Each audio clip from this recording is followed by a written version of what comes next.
I want to start doing some Bible reflections on this channel, so I'm going to start today, which is with Luke chapter 11. And the theme for this week is essentially, it's about time. I'm sure most people here have been asked, where do you see yourself in 5 years?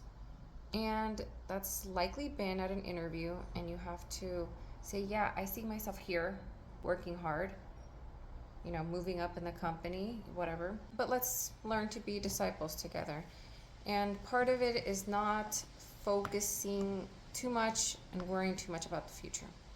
And not getting stuck in the past either. Chapter 11 in Luke begins with the Lord's Prayer.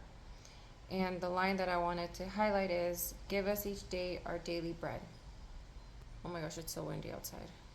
This emphasizes living faithfully one day at a time, because the present is the only thing that we do have right now. A lot of people want to wait to do the work, wait to be holy, wait to reach even some level of perfectionism before they get started on something. And that is just how you get stuck, my friends. And again, we don't know if we have tomorrow, and it'll be too late. I know it sounds scary, but that is the reality. All we have is the present moment. Surely 5 years ago, I would not have imagined myself being consistently reading the Bible, learning about the Catholic faith, learning about the saints, going to church consistently and liking it and listening. This is not like a one and done sort of thing.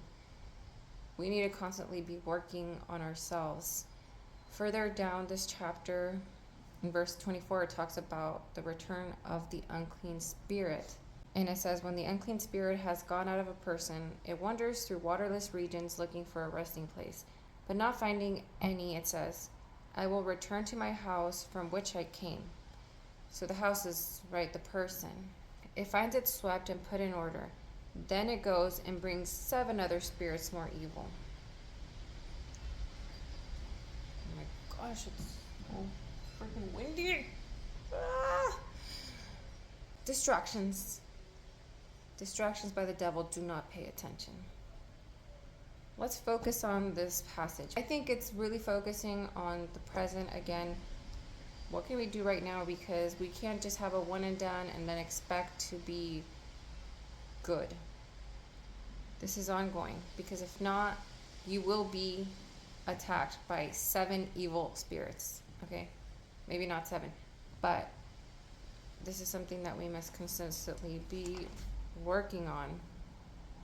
And then my favorite part, because I like standing up to the man, standing up to mean people.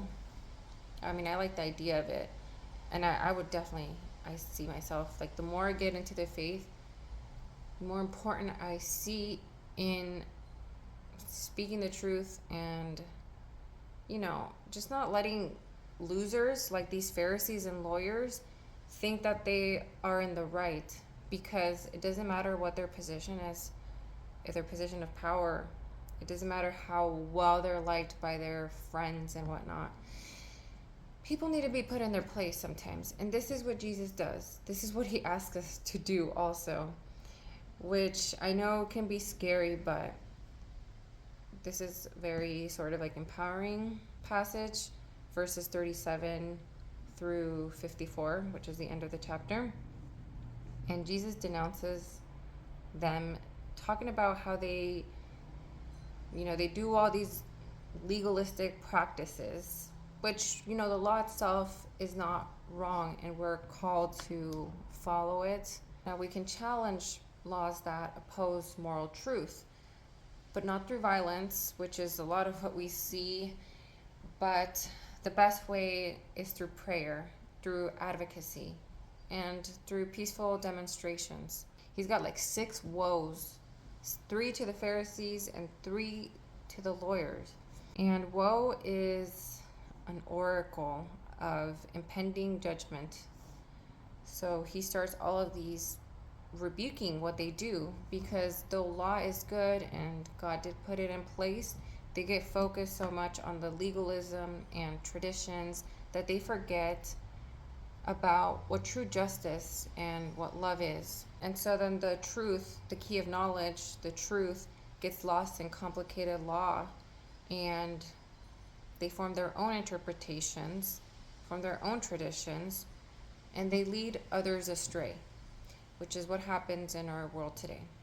As Catholics, we have our earthly citizenship and our heavenly citizenship.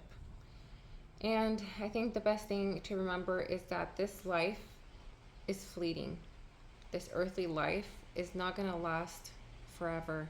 And so everything we do has to be focused on our eternal life, which is our souls. Our souls are eternal. And we don't know, I don't know how many times I've said it already in this video, but we don't know if we have tomorrow. So this can't wait. True transformation has to be made, like, starting right now. So what can I say? Read the word, learn the faith, look at the lives of the saints, pray, indulge in silence with the Lord. So let's stay vigilant and be conscious about time, earthly time, which is not long, guys. It's really not long. Sainthood cannot wait.